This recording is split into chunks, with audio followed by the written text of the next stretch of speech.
Types of offer का। Types of offer देखो यहाँ पे 5 टाइप्स ऑफ ऑफर दिए हुए, बहुत ही सिंपल है, फटाक से आपको पढ़ के समझ में आ जाएगा।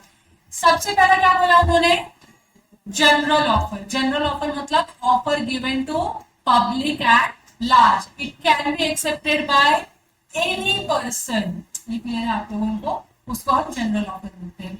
स्पेशल ऑफर होता है या स्पेसिफिक ऑफर होता है, इसका मतलब क्या है, offer given to a specific person, can be accepted by specific person only. ठीक है, पब्लिक एट लार्ज के लिए ऑप्शन नहीं चाहिए। थर्ड ऑफर है काउंटर ऑफर। काउंटर ऑफर का मतलब बहुत ही सिंपल है, आप लोग घर पे काउंटर करते हो अपने माँ बाप को, मैं पापा ने कुछ बोला, मम्मी ने कुछ बोला, तो you give the counter answer, बराबर। मम्मी ने बोला घर पर शाम को 6 बजे आ जाना, यू से कि नहीं 6 बजे नहीं आऊंगी, 8 बजे आऊंगी। क्यों 8 बजे आना है, फ्रेंड की बर्थडे पार्टी वहां जाना है, इसके लिए 8 बजे आऊंगी।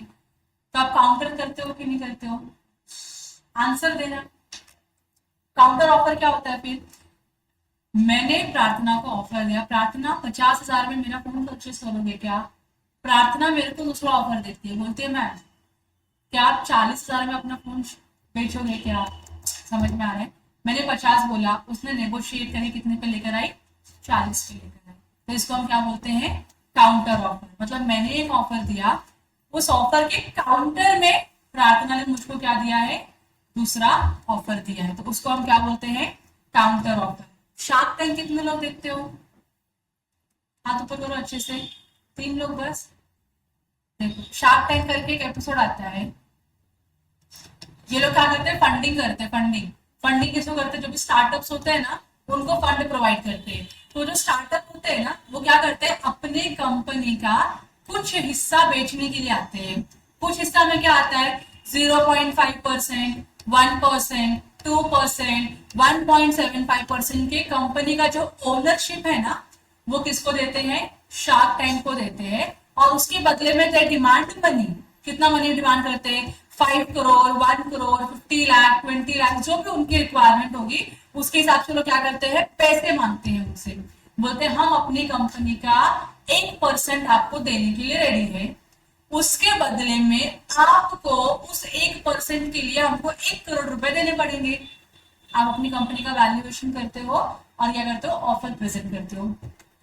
जब आप शार्क टैंक को 1 करोड़ रुपए के लिए 1% दोगे, तो शार्क टैंक को लगता है कि बहुत ज्यादा कम होल्डिंग दे रहे हो आप और पैसे ज्यादा मांग रहे हो, तो वो क्या बोलते हैं, नहीं नहीं नहीं, मैंने एज अ स्टार्टअप गाय मैंने क्या ऑफर दिया उनको, 1% इक्विटी के लिए आप मुझको कितना दोगे, 1 करोड़ दोगे। तो जो शार्क टैंक है ना, वो मुझको काउंटर में ऑफर करेंगे, बोलेंगे नहीं बहुत ज्यादा है ये, आप एक काम करो 3% शेयर दो, उसके बदले हम आपको 1 करोड़ रुपए देंगे।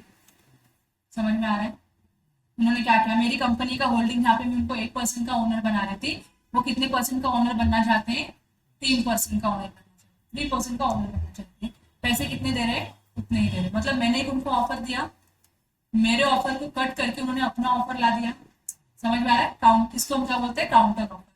तो जो मेरा ऑफर था, अब ये क्या हो गया, मेरा ऑफर रिजेक्ट हो गया या एक्सपायर हो गया या लैप्स हो गया, अब ये नया ऑफर क्या है, वैलिड है, अब मेरे ऊपर है मुझे एक्सेप्ट करना है या नहीं करना है।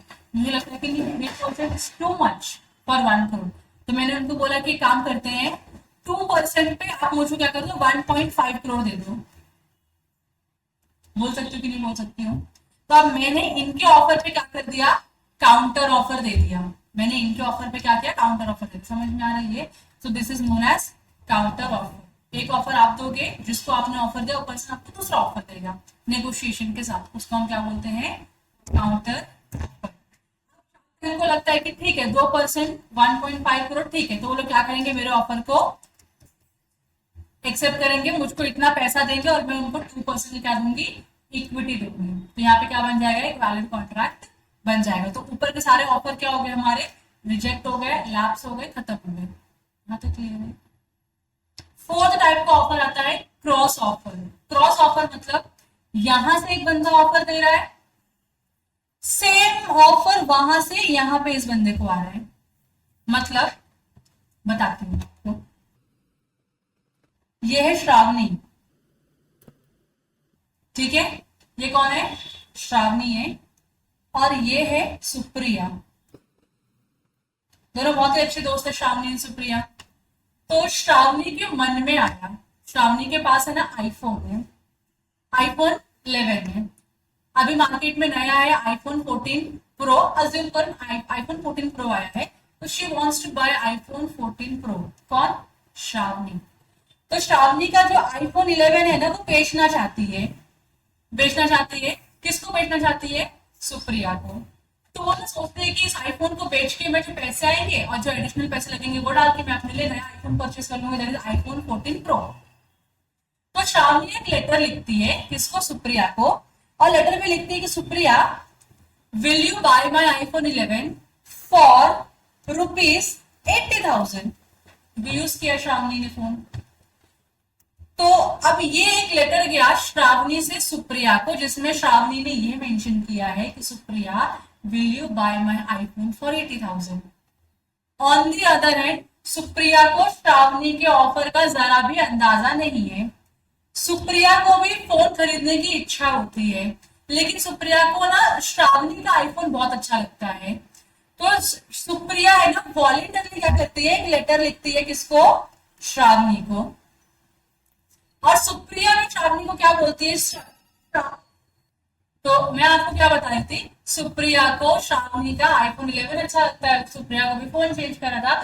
तो सुप्रिया श्रावणी को लेटर लिखती है और श्रावणी को बोलती है, Shravani, will you sell your iPhone 18 for iPhone 11 for 80,000। तुमको समझ में आ रहा है? जो सब्जेक्ट मैटर है वो सेम है, क्या है वो? आईफोन 11। प्राइस सेम है, कितना है वो? 80,000। तो एक तरफ से श्रावणी ने सुप्रिया को ऑफर दिया, दूसरे साइड से सुप्रिया ने क्या किया? श्रावणी को ऑफर दिया। बताओ क्या एक वैलिड कॉन्ट्रैक्ट क्रिएट होगा? बताओ क्या एक वैलिड कॉन्ट्रैक्ट क्रिएट होगा? आंसर या तो यस होगा या तो नो होगा। यस के फेवर में कितने लोग हैं? प्लीज रेज योर हैंड कि हाँ कॉन्ट्रैक्ट क्रिएट होगा। हाथ ऊपर करो, बिंदा हाथ ऊपर करो, अच्छे से ऊपर करो, मुझको दिख नहीं रहा है स्लाइड की वजह से। 1 2 3 4 5 6, हाथ नीचे करो। बाकी लोगों को क्या लग रहा है? आंसर नो है तो हाथ ऊपर करो। 1 2 3 4 5 6। ऐसा क्यों लग रहा है तुम लोग? मतलब तू हाथ ऊपर करेगा तो मैं भी हाथ ऊपर करूंगा, ऐसे वाले हो? मैं सपोर्टर हो क्या एक दूसरे को? खुद से आंसर दे रहे हो ना, आइदर यस और नो, बराबर की नहीं? तो जो इसका आंसर है ना कि कॉन्ट्रैक्ट एक वैलिड कॉन्ट्रैक्ट क्रिएट होगा या नहीं होगा, उससे उसको जानने के पहले आपको दो चीजें समझनी है। क्या श्रावणी ने सुप्रिया को ऑफर दिया? ऑफर दिया। क्या सुप्रिया ने श्रावणी को ऑफर दिया? यस। एक्सेप्टेंस किसने किसको दिया? किसी नहीं। जब एक्सेप्टेंस है ही नहीं तो कॉन्ट्रैक्ट कैसे बना? सोचो। जब श्रावणी सुप्रिया को ऑफर दे रही है, सुप्रिया श्रावणी को ऑफर दे रही है, तो एक्सेप्टेंस कौन किसको दे रहा है? So there is no acceptance ना। एक्सेप्टेंस कब होता है? जब सुप्रिया लेटर पे लिखती कि ये Shravani, I will by your phone, तो एक्सेप्टेंस होता है ना। क्या सुप्रिया ने वो लिखा है? अच्छा, दूसरे साइड से देखो, अगर श्रावणी ने लिखा होता ये Supriya, I will sell my phone to you, तो एक्सेप्टेंस होता है ना। तो दोनों ही पार्टी एक दूसरे को एक्सेप्टेंस दे रही है क्या? दोनों ही पार्टी एक दूसरे को ऑफर दे रही है क्या? ऑफर दे रही है ना। तो दो ऑफर मिलके एक एक्सेप्टेंस हो सकता है क्या? दोनों ऑफर को आप मिला के एक एक्सेप्टेंस बना दोगे क्या? नहीं। तो यहाँ पे कोई वैलिड कॉन्ट्रैक्ट क्रिएट नहीं होगा। जो ऑफर को ऑफर मिलके एक्सेप्टेंस नहीं होता है, भले सेम टर्म्स एंड कंडीशंस हो, भले सेम मैटर हो, सेम पैसे हो, क्रॉस ऑफर माना जाता है, कोई वैलिड कॉन्ट्रैक्ट क्रिएट नहीं होता है। समझ में आ रहा है? दोनों ही ऑफर, समझे आप लोगों को? ये क्रॉस ऑफर है। और लास्ट में है स्टैंडिंग ऑफर। स्टैंडिंग ऑफर का मतलब होता है, तो मतलब कोई ऐसा ऑफर जो लंबे पीरियड तक चल रहा है, जैसे डोमिनोज का होता है या स्विगी का ऐप डाउनलोड कर लो तो बोलते हैं कि आपको फर्स्ट ऑर्डर पे हम कितना परसेंटेज का ऑफ देंगे, तो आप 4 साल के बाद भी करो, अगर उनका ऑफर चालू रहेगा वो वाला, तो आपको 4 साल के बाद भी फर्स्ट ऑर्डर अगर आप प्लेस करते हो आपके नंबर से, आपके मोबाइल से, तो आपको 50% का ऑफ मिल जाएगा। तो उसको हम क्या बोलते हैं? स्टैंडिंग या कंटिन्यूइंग या ओपन ऑफर। इसके 3 नाम है, स्टैंडिंग, कंटिन्यूइंग, ओपन ऑफर। यहां तक क्लियर हो गया, बेसिक्स क्लियर हो गया आपको। जनरल ऑफर, स्पेशल ऑफर और specific offer, counter offer, cross offer और लास्ट में क्या है, स्टैंडिंग ऑफर। ये पांचों टाइप क्लियर हो गए। अब इसमें से 2 जगहों पे आपको केस लॉ पढ़ना है, एक जनरल ऑफर का केस लॉ है और एक स्पेसिफिक ऑफर का केस लॉ है। अब दोनों ही केस लॉ बहुत सही है। पढ़ोगे अभी कि ब्रेक लोगे? हाँ, आवाज नहीं आ रही है, पढ़ेंगे तो जोर से बोलो, जोर से बोलो, जो भी बोल रहे हो जोर से बोलो रे।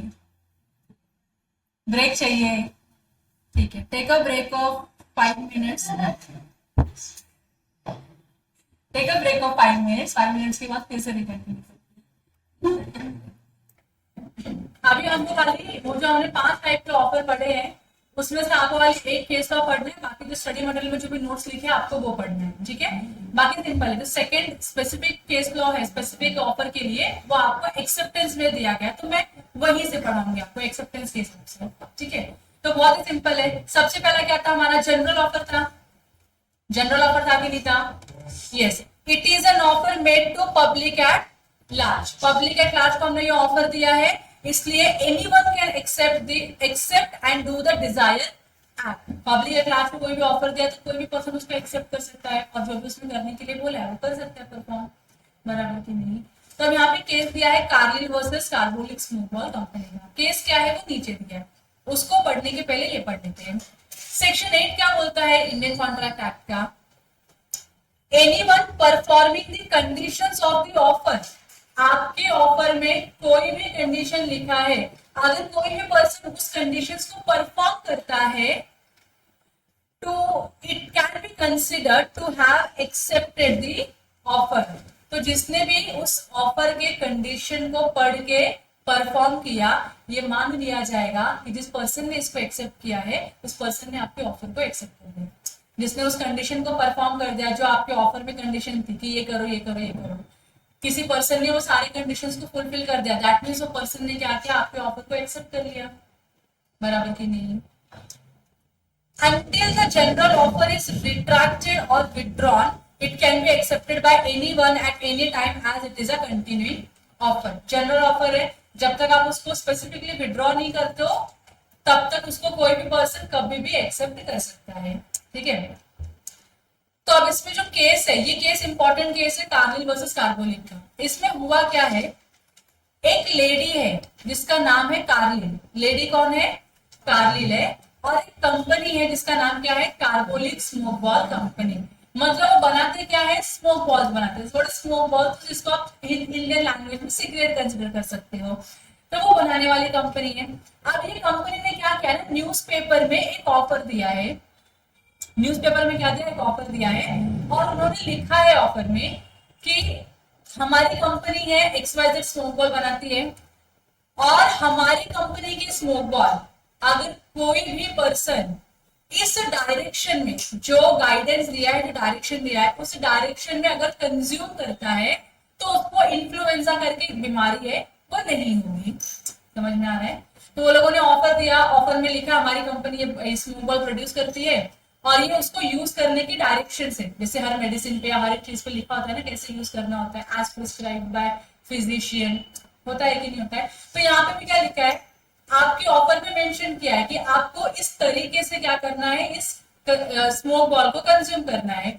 जब आप इस तरीके से इस स्मोक बॉल को कंज्यूम करोगे, मतलब जैसा कंपनी बोल रही है कि इसको ऐसे यूज करना है, अगर आपने उसको उसी तरीके से यूज किया तो आपको इन्फ्लुएंजा करके एक बीमारी है वो नहीं होगा, ठीक है। गारंटी क्या है इसका, कोई भी आपके प्रोडक्ट को क्यों ट्राई करे या क्यों यूज करे, तो लोगों ने बोला अगर किसी को इन्फ्लुएंजा हो जाता है, कौन बोल रहा है ये, कंपनी बोल रही है अगर किसी को ये इन्फ्लुएंजा करके जो बीमारी है अगर वो हो जाती है तो हम अश्योरेंस के तौर पे क्या करते हैं, कितना यूरोस था ये, 100 यूरोस क्या करते हैं, हम इस पर्टिकुलर शेड्यूल्ड बैंक में डिपॉजिट करके रखते हैं। जिनको भी इन्फ्लुएंजा होगा वो लोग क्या कर सकते हैं, ये पैसा क्लेम कर सकते हैं। समझ में आ रहा है? ऐसा ऑफर कंपनी ने एक न्यूज़पेपर में दिया। पढ़ते हैं यहाँ पे, in this famous case carbolic smoke ball company advertised in several newspapers that a reward of 100 euros would be given to any person, किसी को भी हम ये रिवॉर्ड देंगे, who contracted influenza, influenza वो बीमारी, after using the smoke ball produced by the Carbolic Smoke Ball Company according to the printed directions। यहां तक जो भी लिखा है मैंने आपको बताया। कंपनी है, न्यूज़पेपर में एडवर्टाइज करी है, एडवर्टाइजमेंट के फॉर्म में ऑफर दिया है उन्होंने कि अगर जो भी पर्सन इस एडवर्टाइजमेंट के ऑफर को एक्सेप्ट करता है, जिस डायरेक्शन में स्मोक बॉल कंज्यूम करने के लिए बोल रहा है, जिस तरीके से स्मोक बॉल को कंज्यूम करना है उस तरीके से कंज्यूम करता है और उसको अगर इन्फ्लुएंजा होता है तो कंपनी क्या देगी, रिवॉर्ड देगी, कितने का, 100 यूरोस का। यहां तक क्लियर है। One lady, Mrs. Carlyle, used the smoke balls as per the direction of the company। तो जिस डायरेक्शन में आपने दिया था कि ऐसे यूज करो, उस तरीके से उसने यूज किया। And even then suffered from influenza। अब उसको हो गया इन्फ्लुएंजा, अब कहाँ जाएगी वो,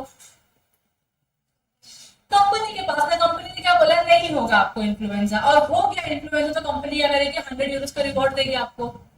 अब इसको नहीं होना था लेकिन हो गया, तो कहाँ जाएगी अब, कंपनी के पास। डेफिनेटली कंपनी ने डिनाई किया होगा देने के लिए रिवॉर्ड, तभी तो ये मैटर कहाँ रहेगा, कोर्ट में और आपकी जिंदगी में। इस तरीके से आया है।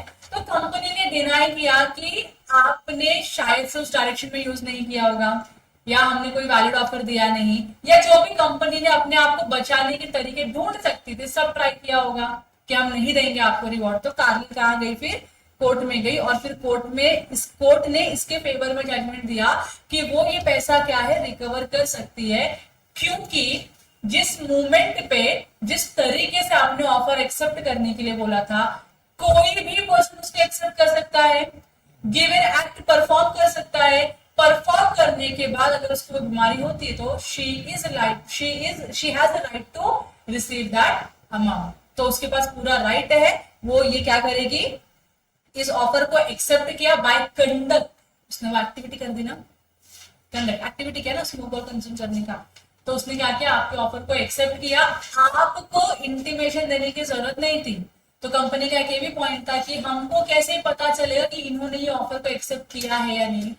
तो तो कोर्ट ने बोला कि बहुत सिंपल है, आपने जिस डायरेक्शन, जो भी डायरेक्शन देते, जो भी कंडीशन देते, उसने फुलफिल किया ना, that mean she has accepted the offer. आपको कम्युनिकेट करने की अलग से जरूरत नहीं है। ये बहुत ही क्लियरली लिखा है, एनीवन कैन गेट दिस।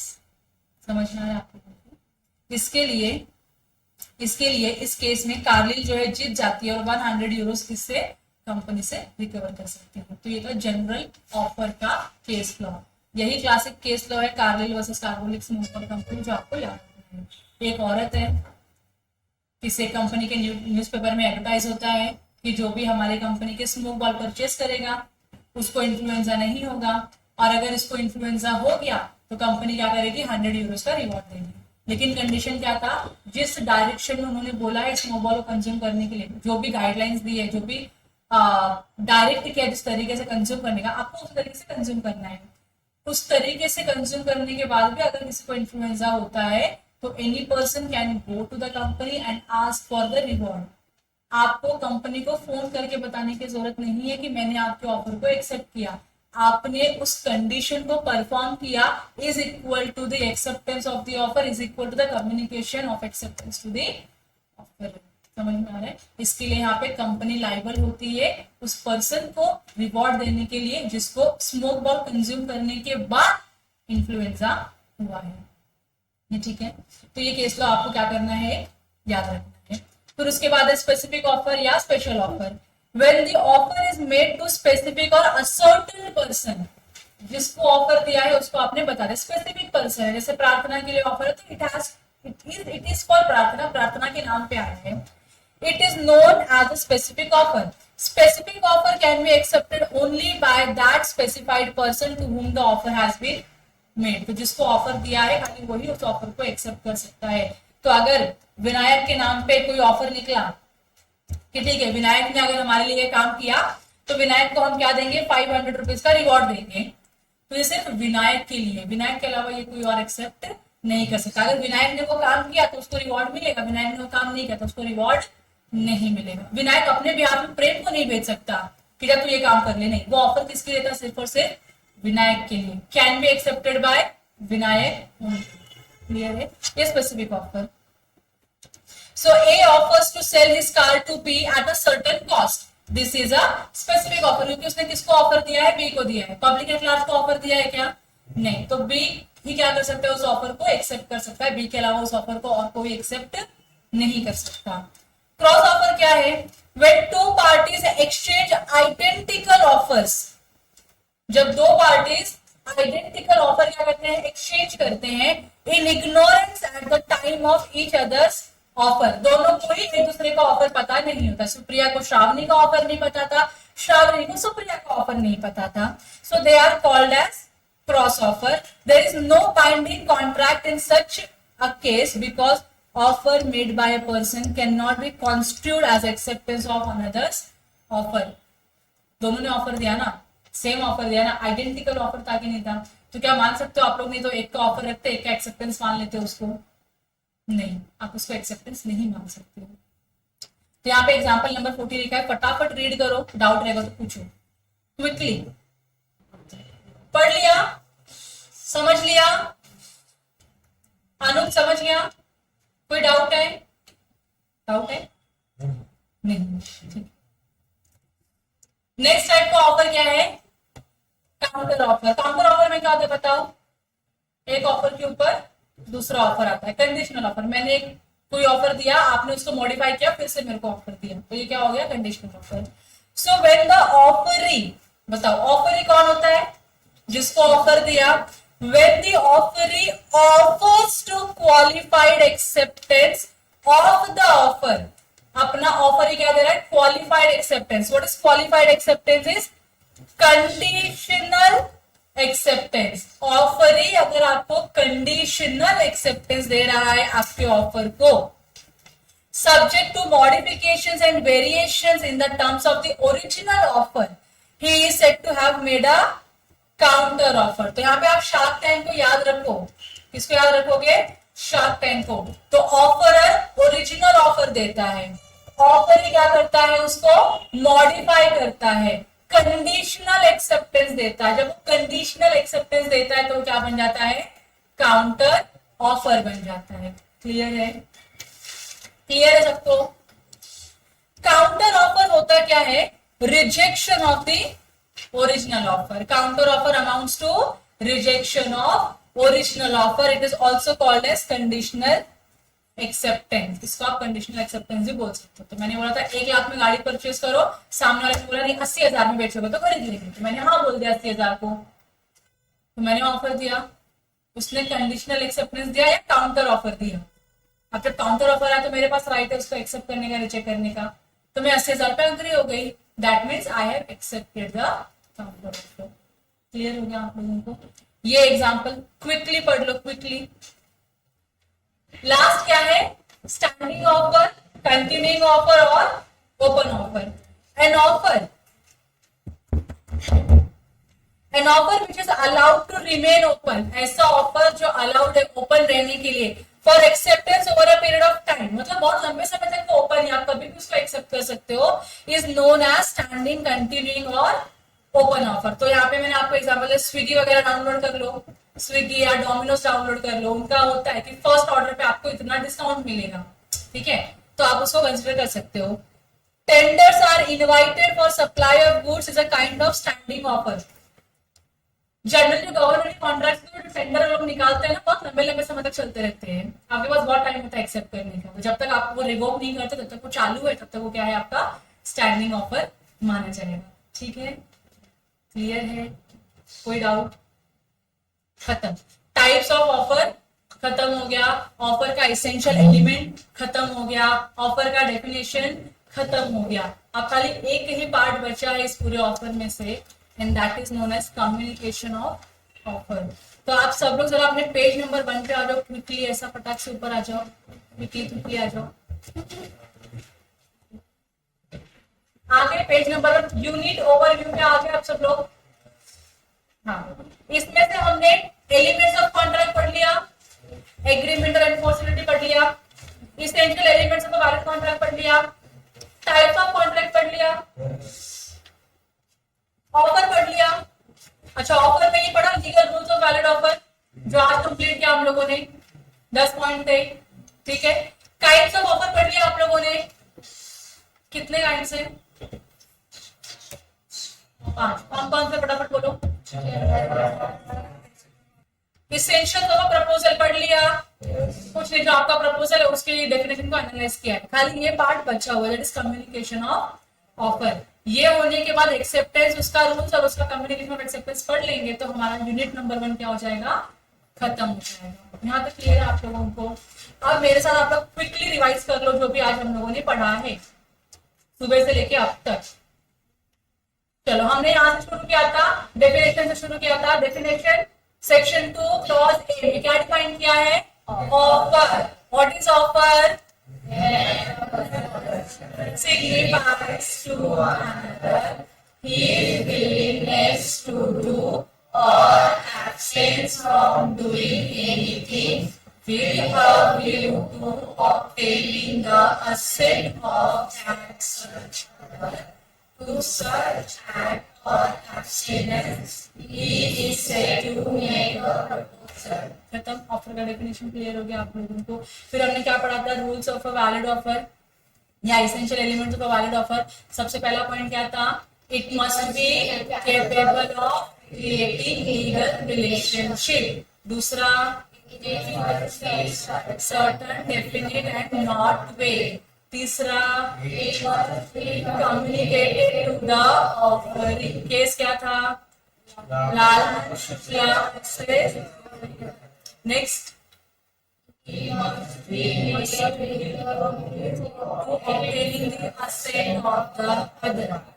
ठीक है। फिफ्थ क्या है? सिक्स्थ क्या है?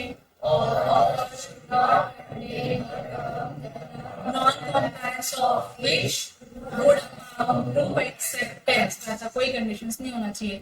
नेक्स्ट क्या है? ऑफर में बी स्पेसिफिक और जनरल। ठीक है, उसके बाद क्या है? फिर उसके बाद क्या है? Offer is different from mere statement of intention. ठीक है, invitation to offer, prospectus, advertisement, announcement. Clear है? इन सबसे क्या है? ऑफर अलग है। यहाँ तक पढ़ लिया था। फिर डिस्टिंग्विश पढ़ा था आप लोगों ने, डिस्टिंक्शन पढ़ा था, offer versus invitation to offer पढ़ा था, 3 पॉइंट उसमें पढ़े थे आप लोगों ने। फिर लास्ट में क्या है? Types of offer. Types of offer में पहला जनरल ऑफर। जनरल ऑफर का केस क्या है? दूसरा क्या है? स्पेसिफिक और स्पेशल ऑफर। तीसरा, फोर्थ, फिफ्थ, क्रॉस ऑफर में एक्सेप्टेंस होता है क्या? जहां एक्सेप्टेंस नहीं होता है वहां वैलिड कॉन्ट्रैक्ट क्रिएट होगा क्या? नहीं क्रिएट होगा। काउंटर ऑफर में क्या होता है? कंडीशनल एक्सेप्टेंस होता है। इतना समझ आएगा आप लोगों को। अब घर पे से सब लिख के लेकर आओगे, जितना भी पढ़ा है ना हम लोगों ने, इसे यहाँ पे लिखा हुआ है ना, सब घर से आप लोगों को लिख के आना है। ठीक है, चलो इतना ही आज के लिए। धन्यवाद, बाय बाय।